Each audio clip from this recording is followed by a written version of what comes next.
Guys, आप सबका स्वागत है मेरे यूट्यूब चैनल में। मैं हूं प्रियल और आप देख रहे हैं गैजेट बनर। आज की बात निकल के आ रही है टाइम कैप्सूल के बारे में। टाइम कैप्सूल है क्या, टाइम कैप्सूल में क्या क्या होता है, उसके अंदर क्या कोई बहुत कॉम्प्लिकेटेड इलेक्ट्रॉनिक्स लगी रहती है जिसको हम लोग एक्सप्लेन ना कर पाए।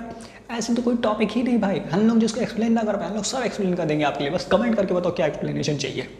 अब बात यही निकल के आती है कि उसके अंदर लगा क्या होता है। टाइम कैप्सूल कोई बहुत कॉम्प्लेक्स चीज़ नहीं है, ये बहुत पुराने टाइम से आ रही है। मतलब कि बहुत पुराने टाइम से इसको यूज़ किया जा रहा है कि इसके अंदर क्या क्या टेक्नोलॉजी यूज़ होती है। अब बात करते हैं, कोई अलग चीज़ नहीं है। एक इतना बड़ा कंटेनर होता है बड़ा सा।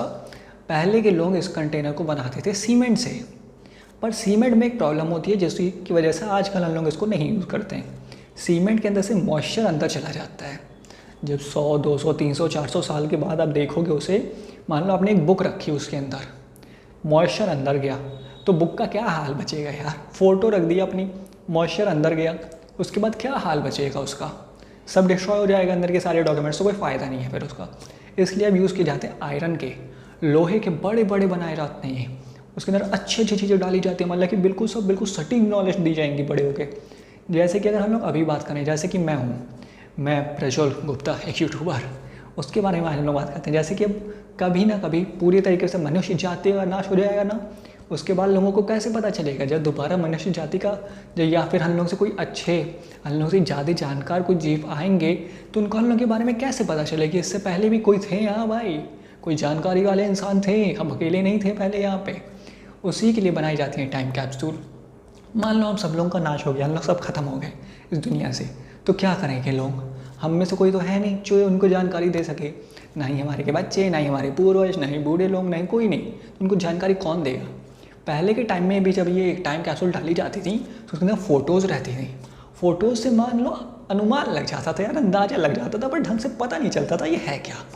उसके ही लिए अब यूज़ किया जाता है कि हैंड राइटिंग को ऐसे यूज़ किया जाए कि सामने वाला अगर उसको हमारी लैंग्वेज नहीं भी आती है तो उसको वो देखे, उसके साथ जो लिखा है उन दोनों का कोऑर्डिनेशन बनाए और वो समझ जाए, एग्जैक्ट लोकेशन उसे पता चले। कि जैसे कि अगर अभी के टाइम में अर्थ का जानते हो कि हर समय कुछ ना कुछ उसकी लोकेशन चेंज हुआ करती है, कभी इंडिया 1-2 इंच आगे पीछे हो जाता है, कभी अमेरिका आगे पीछे हो गया, तो ऐसे जानते हो कि बहुत टाइम से जो ये हो ही रहा है कि कभी इंडिया नीचे आ गया, कभी इंडिया ऊपर आ गया, कभी कुछ कहीं कुछ, सब एक दूसरे से अलग होकर जुड़ा करते हैं। वैसे ही अब बात करें, जैसे कि अब मान लो अयोध्या में टाइम कैप्सूल डाली गई, कुछ टाइम में अयोध्या निकल के जो है चला गया ऑस्ट्रेलिया में जुड़ गया, तो ऑस्ट्रेलिया को लोगों को कैसे पता चलेगा यहाँ पे क्या ये अयोध्या पहले से ही था। उन लोगों को इतनी रिसर्च करनी पड़ेगी। उससे अच्छा हम लोग खुद उन्हें नॉलेज दे दें ना। हम लोग छुपा के तो कुछ कर नहीं लेंगे, अरे रे हम छुपा लिए, ये कर लिए, वो कर लिए, नहीं।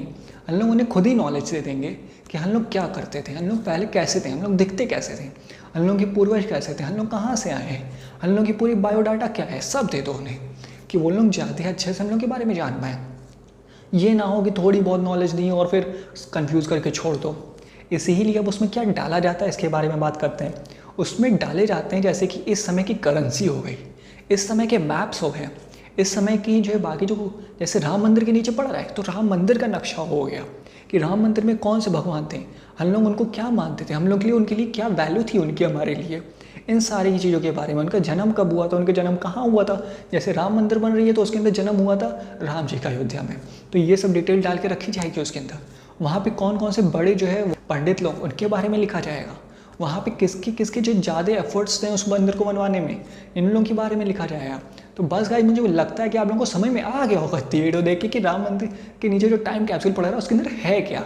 अगर समझ में आ गया तो वीडियो को लाइक करो, चैनल को सब्सक्राइब कर लो, क्योंकि हम लोग ऐसी वीडियोस लेके आ गए तो आपको बिल्कुल भी प्रॉब्लम नहीं होगी टेक्नोलॉजी में। आप टेक के भी एक्सपर्ट बन जाओगे और हमारे चैनल से भी जुड़ जाओगे। तब तक ले बाय, मिलेंगे किसी और वीडियो में।